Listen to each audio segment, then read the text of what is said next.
action. Well, good afternoon, everybody. My name is Scott Kidd. I'm a VP of Food and Beverage out at Maryland Live.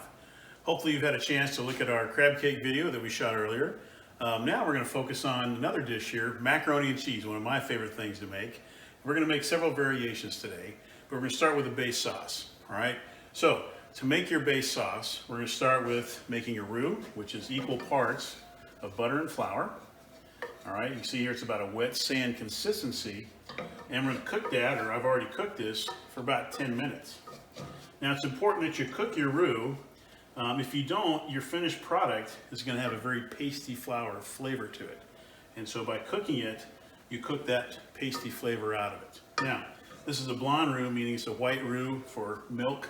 Now, when you're making a sauce that's sticking with a roux, general theory is a pound of roux, which would be 8 ounces of butter and 8 ounces of flour, will thicken about 1 gallon of liquid. Now, in our case today, I'm making a half batch, so I've got 4 ounces of butter and 4 ounces of flour in this pot. And we're going to add half a gallon of milk to this for our base. Now, we're talking about macaroni and cheese. The best macaroni and cheese is made with a blend of cheeses, all right? What I'm featuring today here, I've got some Swiss, got some Parmesan, I've got some mild cheddar cheese, I've got some American cheese, and then for our topping on one of the batches, we're going to have a nice shredded Colby Jack Mexican style cheese. All right, now we can also top with butter crumbs as well. Butter crumbs are simply, it's a Ritz cracker that if you take a box of Ritz crackers, you run them through your Cuisinart with about a 1/3 pound of butter, and you get this beautiful, nice crumb that'll brown up and crunch up nicely when you bake it in the oven. So we're going to do that on one of our smaller batches. We're also going to make a batch. We're using some of our truffle oil, and then we're also going to do a version of lobster macaroni and cheese that you might see if you came to visit us at the Prime Rib once we reopen. So let's start with finishing our sauce though first. We have our roux. We're going to gently add our milk. We're going to add half the volume, or 1 quart of milk, to start this process because we don't want to have our sauce to be lumpy. And so the instructions for this are on the web page, and we'll start this process. You'll see that the roux is going to incorporate into the liquid. All right, you guys can hopefully see this a little bit. All right, it's kind of hot. All right, so let this cook for just a minute as the roux starts to break down into the liquid and thicken it. And then we're going to eventually add the rest of the milk, and we're going to bring it to a boil. Once it comes to a boil, we're going to turn the heat down to low, and then we're going to incorporate our cheese. All right. Once the cheese is incorporated, then we can start to mix with our pastas. I have 2 kinds of pasta here. I've got our traditional macaroni elbows. All right. Now these I've blanched in salted water until they're al dente, and everybody understands al dente is to the bite, meaning it does have a little bit of bite back to it. It's not soggy when you bite into it. As you can see here, our sauce is already starting to thicken up. All right. Keep stirring this. And now, as it gets thicker, we're going to add the rest of our milk. Keep stirring.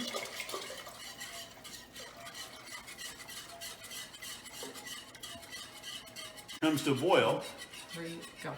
Now, as this mixture comes to a boil, it's going to start to thicken up. So this is when you want to turn the heat down to it. The last thing you want to do is scorch your sauce, okay? So it's important when you're making a cream sauce. All right, you have a heavy pan, heavy gauge pan. Thin metal pans are not ideal for making cream sauces because they tend to scorch. This is a nice heavy pan. This is an all-clad pan. I certainly recommend all-clad if you're looking to make a choice in pans. Finish adding some more milk. All right. And you can see here, it's just nice, no lumps. So as it comes to boil, it's going to tighten up. All right, this will just take a few minutes. And action. All right, well, welcome back. I'm ready to show you our sauce here. It's been simmering here for a while, it came to a boil. And so you can see the impact of the milk and the roux now that it's cooked. And now what you're looking for is called nappe consistency. Nappe means is that it's going to lightly coat the back of the spoon. As you can see here is exactly what it's doing. All right. So now we're now ready to fold in our cheese. So I've turned this down to basically low on heat, and we're going to start to incorporate our cheese.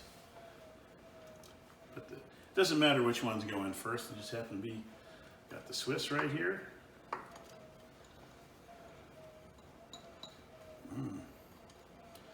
Yummy. All right.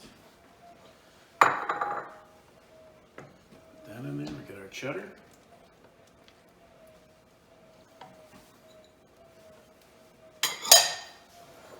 Parmesan. Mm-hmm.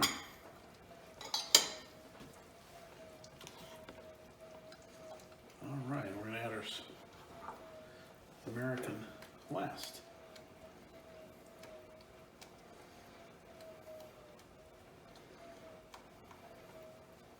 Give it some time to melt. Oh yeah, it's looking good.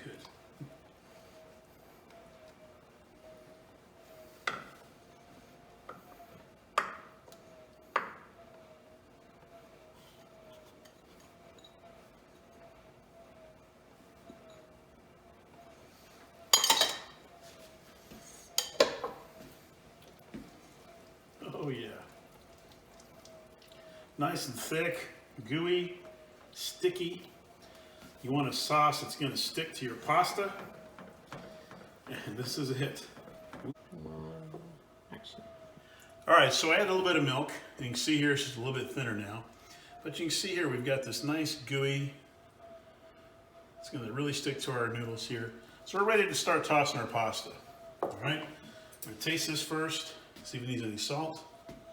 All right, there we go. I'm going to put just a little bit of salt in it. For those of you who have a salt pig at home, this is simply just kosher salt. Just a little bit, maybe a teaspoon, that's all you need. We'll fold that in. Now, if you want to put a few drops of Tabasco, that's fine. No pepper though, you don't want any flakes. Although you could use a bit of white pepper, but Tabasco is preferable.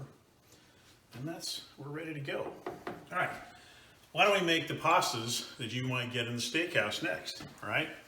Now, we're gonna use some of our baked ziti here.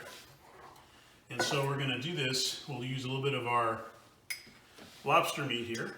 2, 1, action. All right, we're gonna make a version of our lobster mac and cheese that you might find at the steakhouse if you came in when we reopened back up. We've got our lobster meat here. We're gonna take this and we've got about, for a portion, we're gonna use our cast iron skillet. Now this will be finished in the oven. Our lobster meat. We're gonna take some pasta here. This is our penny. All right, we're gonna take some of our sauce. Nice big scoop of it. There we go. And we're gonna mix this with our spoon. And you're gonna incorporate, make sure everything's coated nice and thick. All right. Beautiful. All right. I'm gonna use this in a cassolette dish here.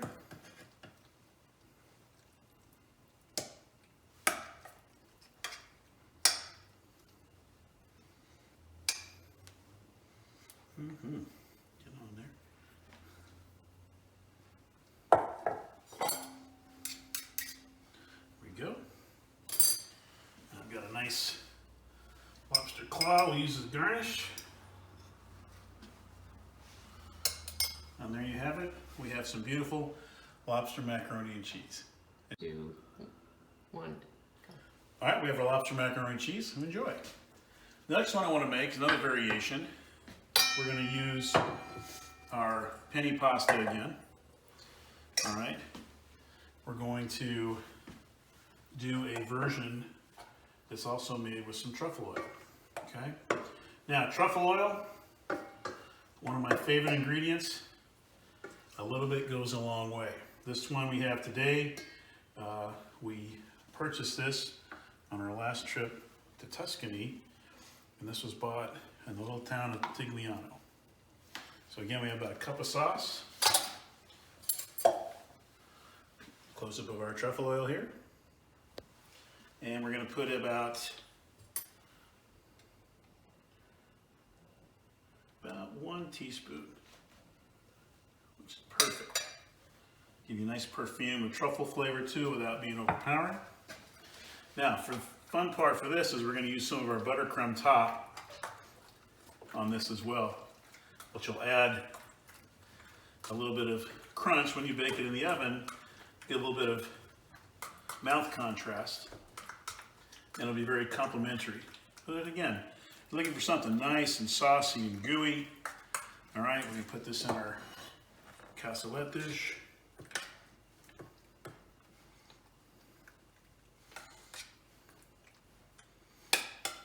Oh, this looks good. There you go. All right, now our buttercrumb crust. Just take a little bit of this and go over the top. Don't be shy with the, don't have to be light on it.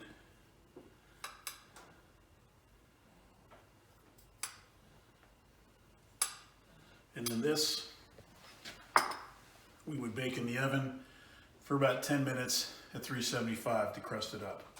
All right, again, lovely stuff to enjoy.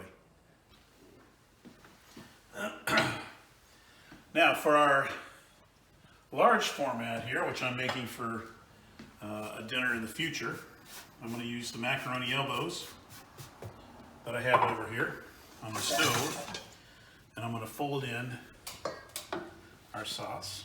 3, 2, Okay. 1, go. All right, spread it out in your baking dish after you've sprayed it.